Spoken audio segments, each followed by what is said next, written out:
Welcome to Book Banter with me, your host, Dianne Burckhardt.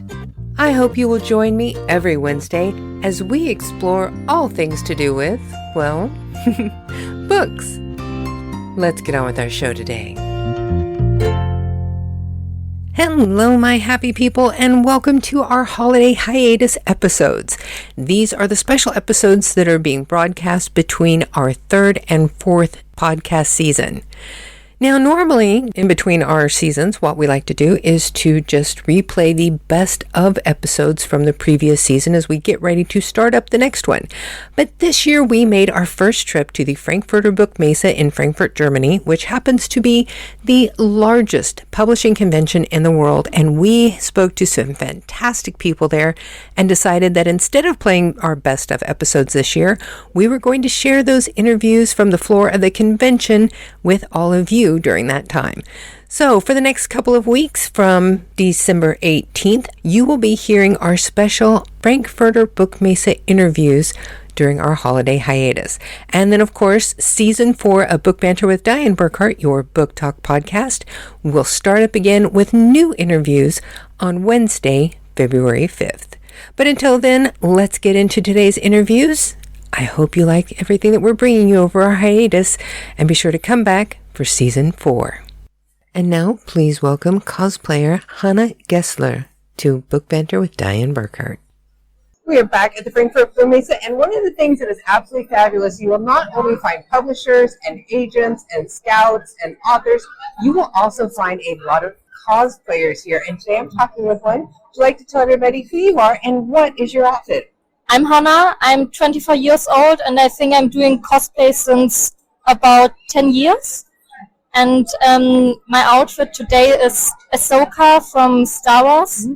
And this is a fabulous, very authentic looking costume. How long did it take you to put this together? Oh, quite a lot of time. We had to fix it a few times, actually. So if we put it all together, I don't know, maybe 4 weeks. So did you more or less. All of you made it yourself? Yeah, I made it completely by myself.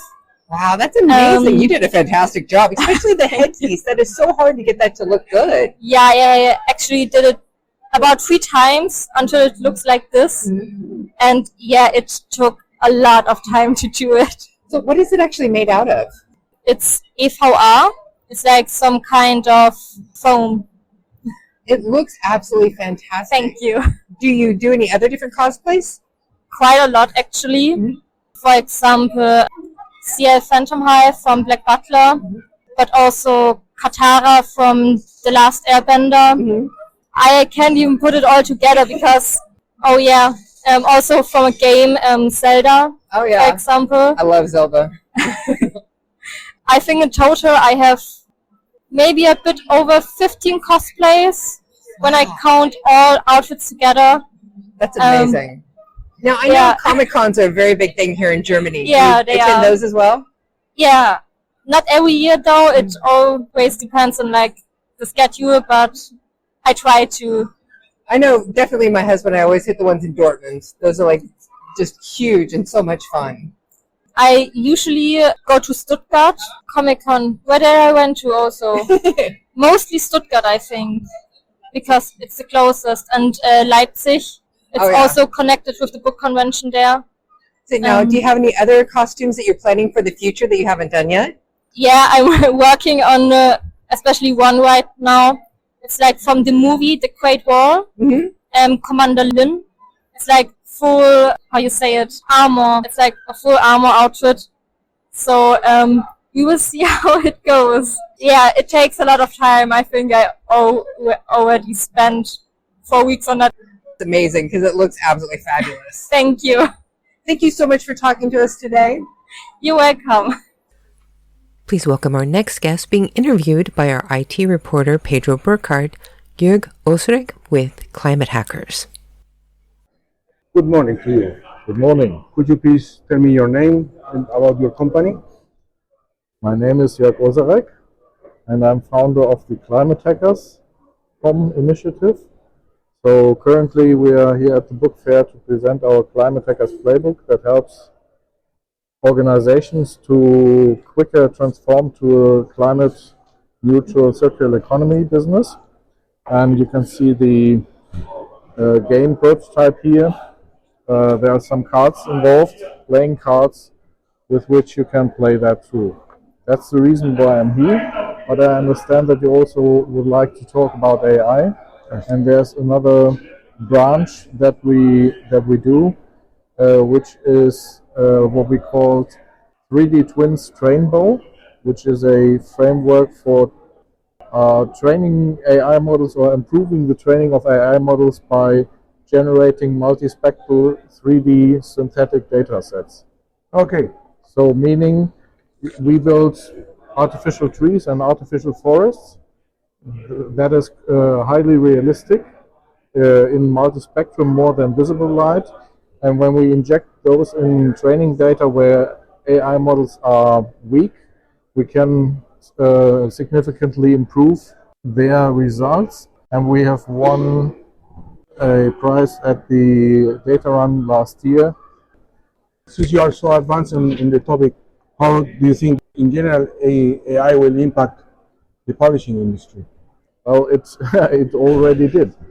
I pursue AI, I don't know, intensively since something 2012, 2011, around that. For example, I had the idea, is AI good enough to make book translations to other languages? Because you pay for a translator and then you have a proofreader, right?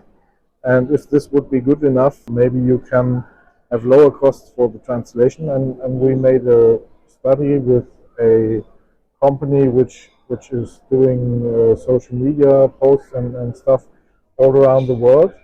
And I took two of my books, one in German and one and translated one with DeepL.com, which is a German company which has from Scores the best translation worldwide, because they feed it with human translations for 8 years.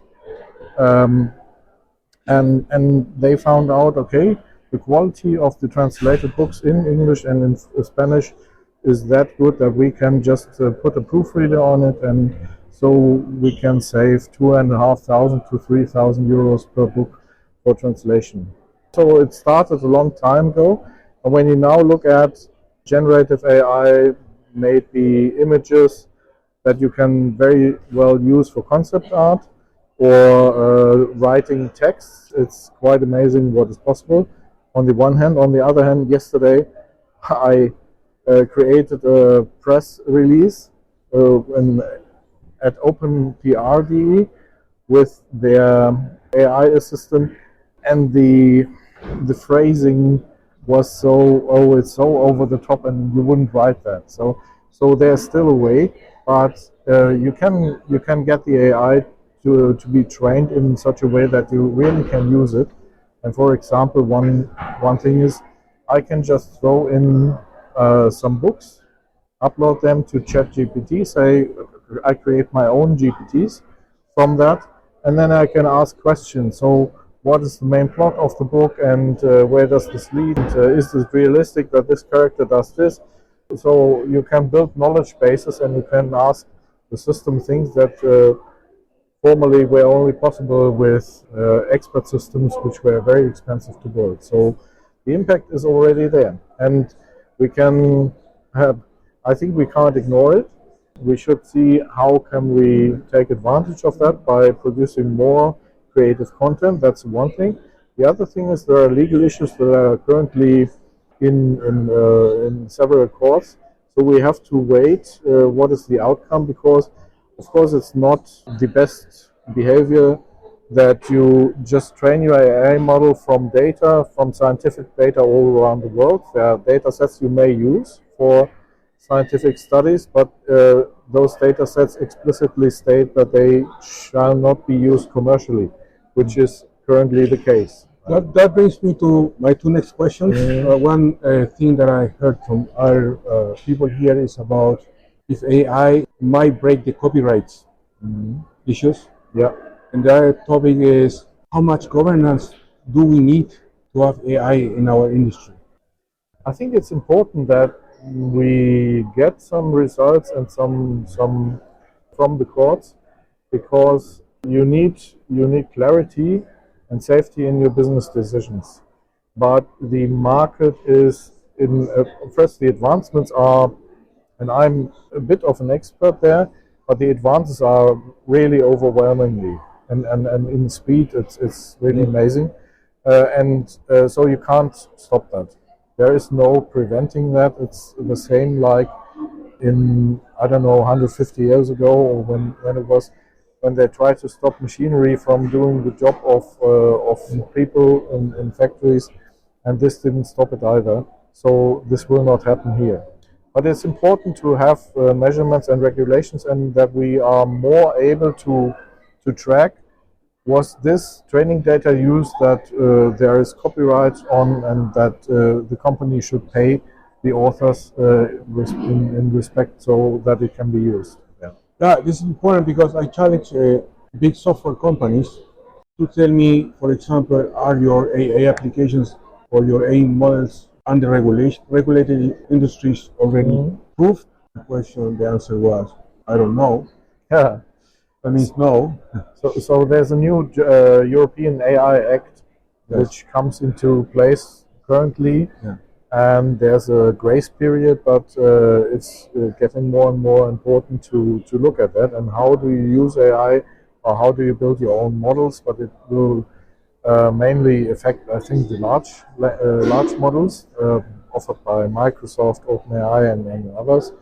But it's important to have that on the radar. So we have to deal with it, and everybody has to get an expert. No, for sure. Thank you much for your time. So there you have it, folks. Some great interviews on the floor of the Frankfurter Buchmesse, the world's largest publishing convention in the world, from Frankfurt, Germany. If you're interested in this, please check out their own website. You can find the description in the bottom of today's podcast. And there's also links to the people that we have talked to today. And in every episode, we'll make sure that you have live links so that you can go find out more about these interesting people that we got to meet in person. So now until next week, we hope you all have a wonderful holiday season, and we look forward to hearing from you again in season 4. So you know what time it is, folks. It's time for you all to go forth and be really happy that season 4 is coming soon.